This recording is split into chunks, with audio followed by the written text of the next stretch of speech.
Okay, guys, the orange man is back. And when the orange man came, when he was campaigning, he threatened to break a lot of things. And some people thought he was joking. Some people thought he was serious. But it's clear that when the Americans voted Donald Trump back into office, they voted him to break things, and he's breaking things. This week, one of the things that Donald Trump has broken with an executive order is foreign funding. You will be surprised the amount of money of American taxpayers' money, the amount that goes into doing things in other countries that do not necessarily benefit the countries, neither does it benefit the American people. For example, this whole USAID thing, this thing that they say, oh, America is giving aid with the USAID.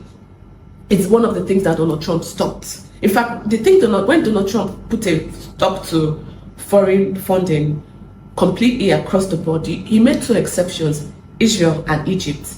Israel because US and Israel are tied at the hip. Egypt because Egypt is, I think that it's because of Israel that he still maintained funding for Egypt. So I want us to look at this USAID thing now. Like I said, I'm really excited that Donald Trump put a stop to this funding, but a lot of people are upset. Let me tell you why I'm excited. Number one, this funding from the US government with USAID, right? In case you don't know, USAID is the regime change arm of the CIA. So it is the organization or the institution that the CIA uses to perpetrate its regime change operations around the world. Donald Trump just cut his life supply, which is money.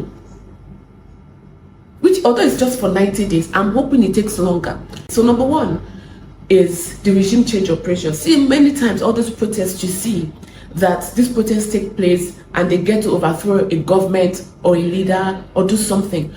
Protests need money. For a protest to be successful, in quotes, and the success of the protest is the ability to overthrow a government. But for a protest to be successful, in quotes, it needs to have staying power. It needs to take on for a while. Breaking people, I know sometimes we in Africa, we see protests and we say, okay, we are joining it. But no, that's not what I'm discussing. Many times, on many occasions, there are people who are paid to protest. Where did they get their funding from? USAID. Is this thing that Donald Trump just put a stop to? No, I'm not saying that he did it for a good thing. I'm looking at it for how does this benefit we in Africa? So for the next 90 days, every plan, every intended funding of protests through the USAID is coming to a stop. Is on hold, is on pause. That's number one. Number two is media. Many of these media institutions that you see all over the place, right? These media houses, and they're parroting a certain narrative, right? That benefits some people or benefits a country and doesn't benefit another. It's funded by the people that want them to say such a thing. In Africa, let me give an example. In Africa, right? A lot of media institutions in Africa, media platforms in Africa, they run on grants. Because journalism is not really profitable. Journalism, maybe media, right? Yeah, you can argue that it's profitable here, but journalism itself is not really a profitable endeavor. So for people to keep posturing as journalists, they need money from somewhere.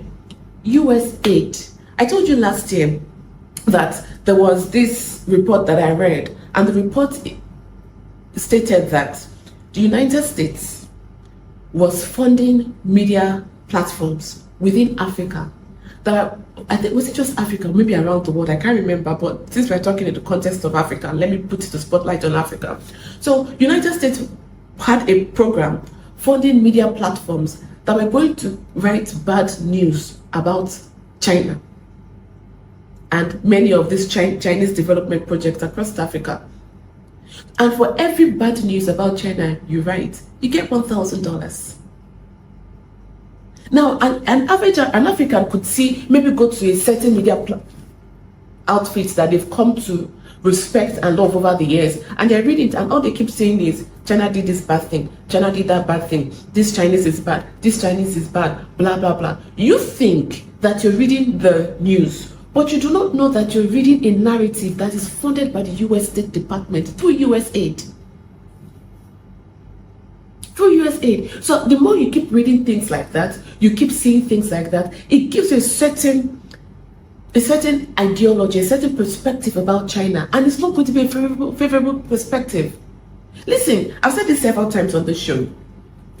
While we have kinetic warfare, which is hot war, where we use guns and bombs and drones and missiles, all of those things, we also have non-kinetic warfare, which is information warfare. I've asked you on this show several times, why do you think that US propaganda is supported by the Pentagon? Because it's a military, it's war. Because it's war. Propaganda is war. Media warfare is war. Media narrative is war. Because while there is hard power, and everyone says, oh, I'm a military superpower, I'm this, I'm that, that's good. But there is this power of, you cannot overemphasize the importance of soft power. And that is what media gives you. Media gives you soft power. The reason that we are still hooked on American culture today in the nations of the world is not because of the US dollar or because of American military. We are hooked on American culture today because we consume American music. We watch American movies. We love American fashion, right? We use American technology. All of these things, this is soft power. This is soft power. This is where media comes into play. And so now you understand the reason why I keep saying that one of the things that we need to get together to do as Africans, if we are truly interested in liberating Africa for sovereignty in this multipolar world, if you are really interested about it, one of the things we cannot overlook is media. I've said before, if you want to join me on this journey, is to enlighten Africans so that Africans will know their geopolitical and economic interest in the multipolar world. Because why every nation right now is focusing on myself, America is saying America first, right? We are seeing it, the same thing taking place across Europe, and every nation is saying myself. Africa needs to understand that Africa also has an interest in the geopolitical world, in geopolitics and in the multipolar world. Africa does not exist for everybody to come in to have a field day. That is not why we exist. We exist to make Africa a livable place, a beautiful place, an inspiring place, and a prosperous place for the people who live here. Do you get me? So that is, I'm so excited about Donald Trump putting a stop to this, although it's just for 90 days. I hope he extends it, really do, but it's receiving a lot of backlash. I don't know if he's going to extend it. But for the next 90 days, you're going to find out that many of these media platforms, these social media channels you listen to, you take the news, this influencer that you come to like, you'll be surprised that many of them are funded by the US State Department to give you American talking points so that they paint America in a really good light, and then America's geopolitical enemies, say like China and Russia, they make them look like the boogeyman. That's what this thing is. That's what this thing is. So it's in our interests. Not just that in the next 90 days, every regime change operation plan is put on hold, which is one way to look at it. The second way to look at it is media.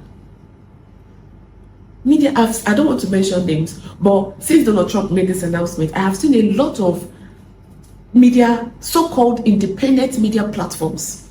All the while, I was thinking they were independent. But many of these independent media platforms, they're not asking for, oh, give us money, help us. Oh, the money that we're getting from, I didn't even know they were funded by USAID. But the money we're getting from USAID, they're not going to get it anymore. At least for the next 90 days, they can't pay salaries. But they told us they were independent. Do you get me? So the only way, this is why you need to understand why media is of vital importance for we in Africa at such a time as this.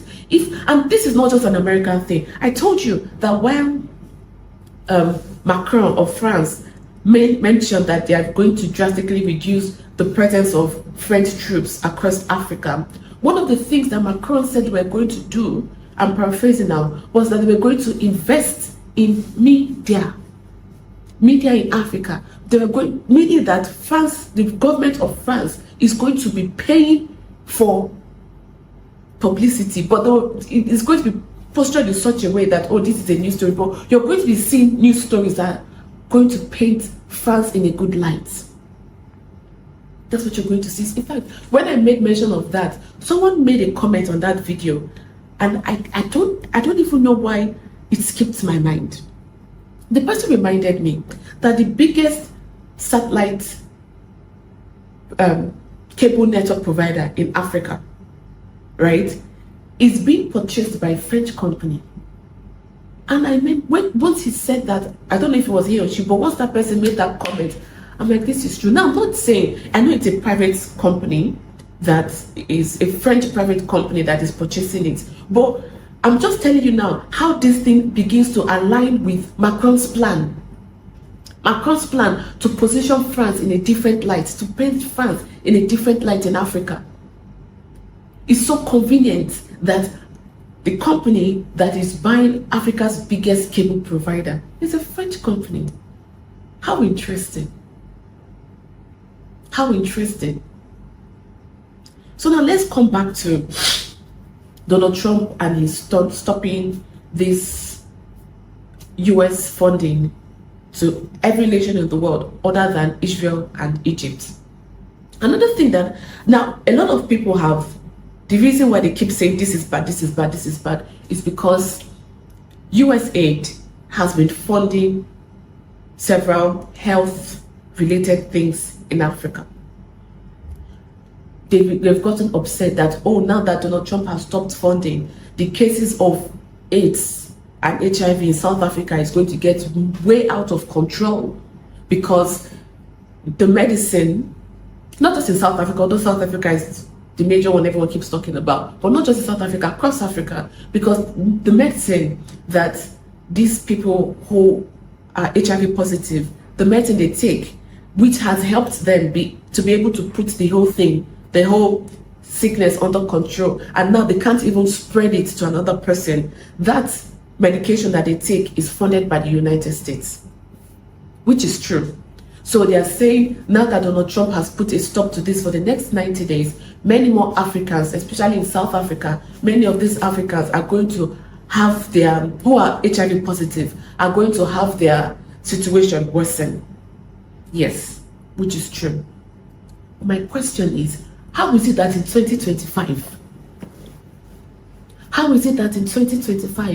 African states are still acting like welfare queens? How is it that with all the scientific minds in South Africa, with all the scientific minds scattered across Africa, African countries are still relying on United States funding to help them with their sick population?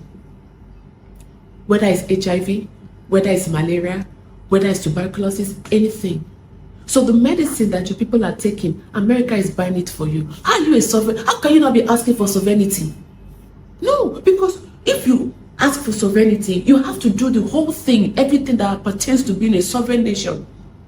Everything. It's just like saying, oh, I want to be an adult, I'm an adult, respect me as an adult, and you don't do the things that adults do. Why should anybody take you seriously? Why should anybody take you seriously? So that's my question with this Africa. Sometimes this thing, a lot of things happen, right? And you don't realize how much things are happening. Until Donald Trump put a stop to this funding, I didn't even realize the extent to which United States is actually funding many African countries.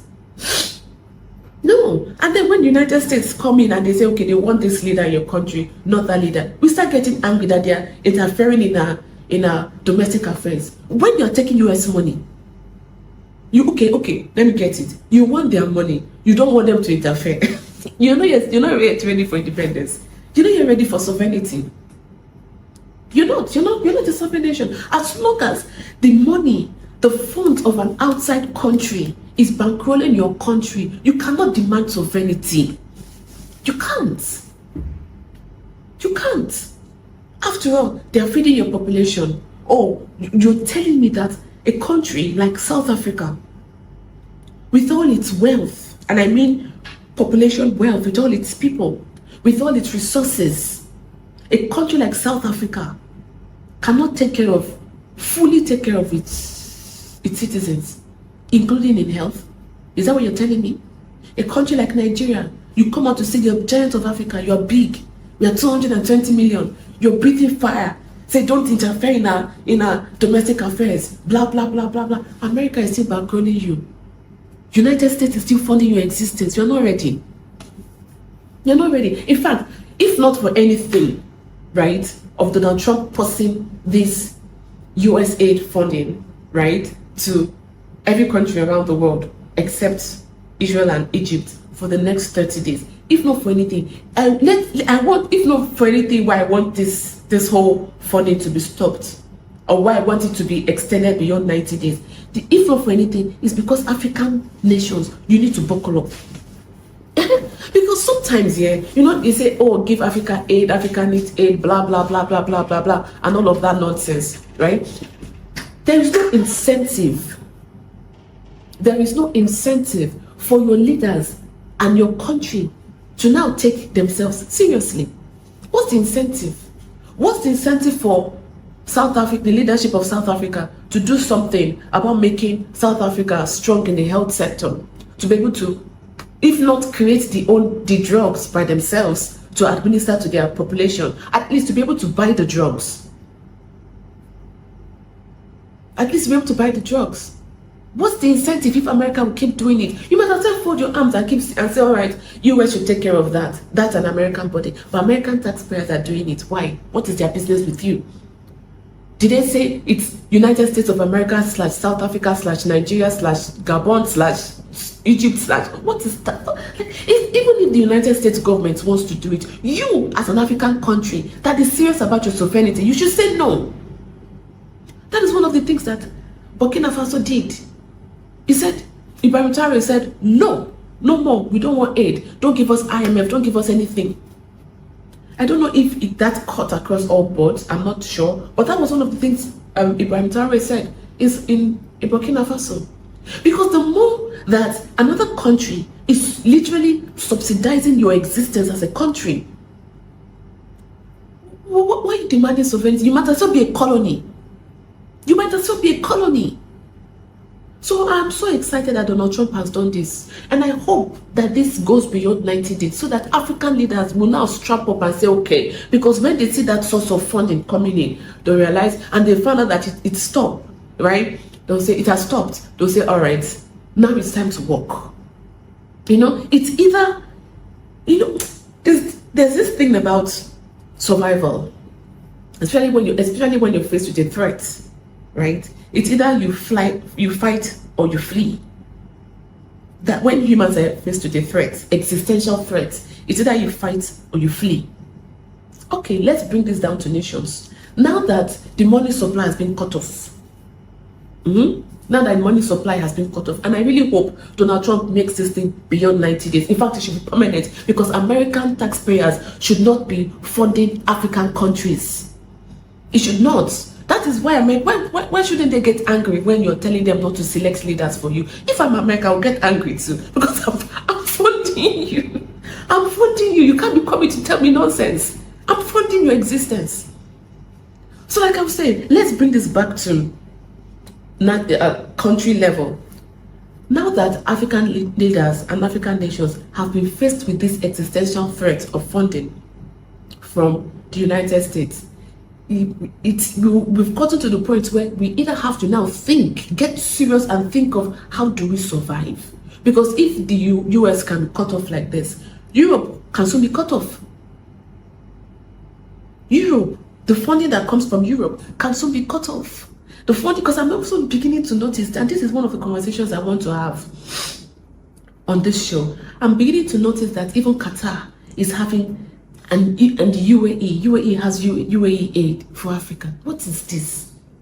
How can Africa be running on aid in 2025? What is this? That's why they don't take us seriously when we are discussing in global affairs. They don't take us seriously. After all, they are funding you. The food you eat, they are doing it. The accommodation you have, they are doing it. Even to your mosquito nets, they are doing it.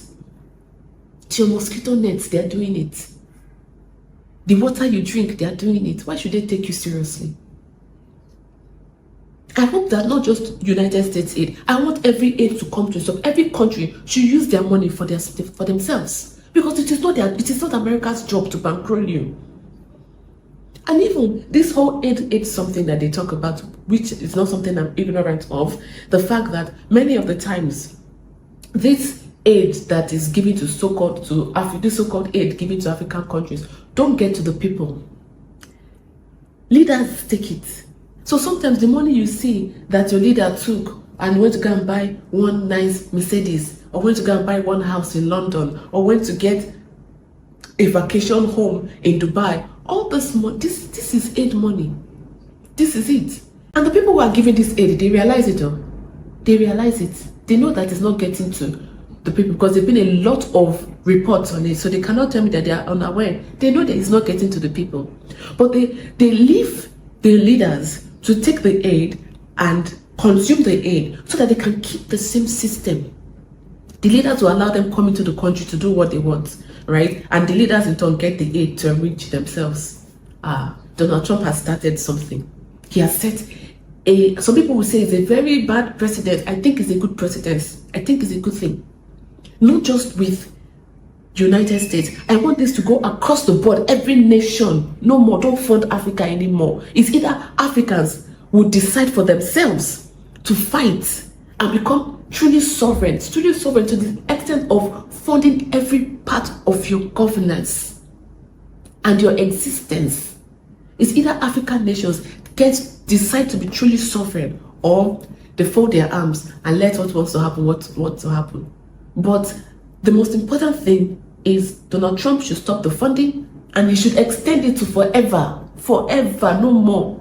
At least if he says, because another administration can come in and do something entirely different. But as soon as he's here for the next 4 years, no more funding. It's a good thing. Let us learn. Europe should also do no more funding. The Arabs, the Middle Eastern monarchies should say no more funding. Everybody, India, everybody don't fund Africa anymore. Use your money for your country. Use it for your population and your citizens. Let Africa be forced to get its act together. So let me know what you think about Donald Trump putting a stop to foreign aid. And you'll be surprised that it's not just Africa. America has been funding, across Latin America, across Europe, across the Middle East, everywhere America's money. America is okay. Use your money for your people.